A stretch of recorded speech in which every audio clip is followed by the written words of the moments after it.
Do you find that you're not fitting so much into your day as you used to? Watch this video. Please don't forget to subscribe, like and share my videos.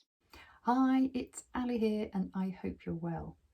So, as you're getting older, are you finding that you're not fitting so much into your day?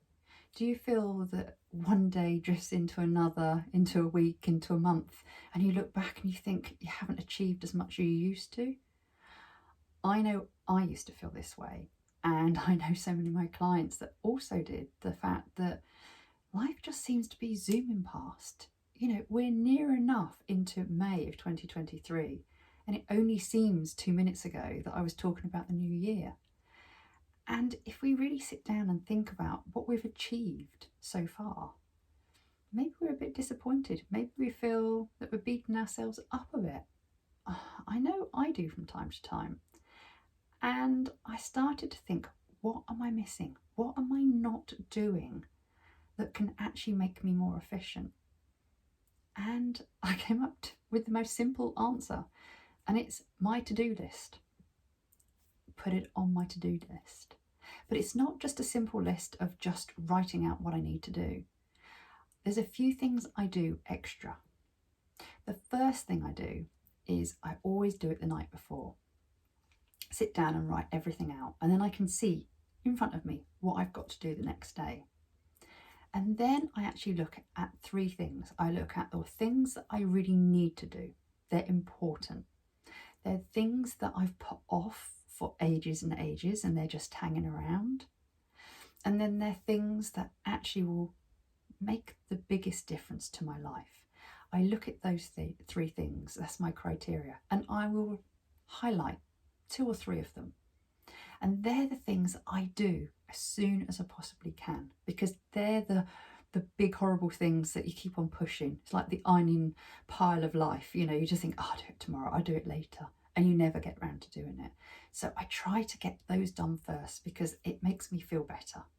The second thing that I have on my list is always something for me, something that I love to do, something I really want to do, something that fills me up. So it could be a walk, it would be going out for a meal, it could be just having some time to myself just to write my journal, or even watching a bit of TV, just some me time.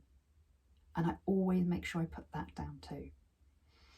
And today's list, I had 28 things on it, and so far I've done about half of them, but I've got the big horrible things out the way. I've also done something for me. I went for a really lovely walk in the country and that filled me up and that was great.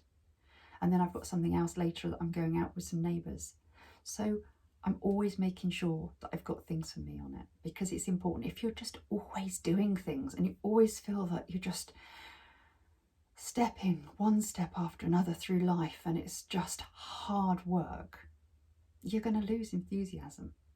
So as I say, if you have good things on there, things that you love doing, even silly little things like, make sure I give hubby a hug, or make sure I phone a friend, or take some time out for some meditation, just little things, because there is one thing about a list that really, really motivates you, and that's the scrubbing them off as you're doing them. Because then if you actually look down and you think, I've done half of them, that's fantastic. It motivates you to carry on. So make sure you have a really good pad that you can carry around with you. Use colour on it, whatever lights you up and makes you feel that you want to do it. But honestly, if you feel that you are just going from one day to another and not achieving anything, I know a to-do list seems so simple. It's like so last year, but it works. And this is why people use them. So make it work for you. Make it as colourful as you want. Make sure you put things down on it for you. Make sure you get the horrible things, or the things that are hanging around, or the things that will move the needle in your life the most, done as soon as possible. And then review it at the end of the day. Don't beat yourself up if you haven't got a lot of them done. Praise yourself for the things you have done. Celebrate, because then you'll want to do your list more.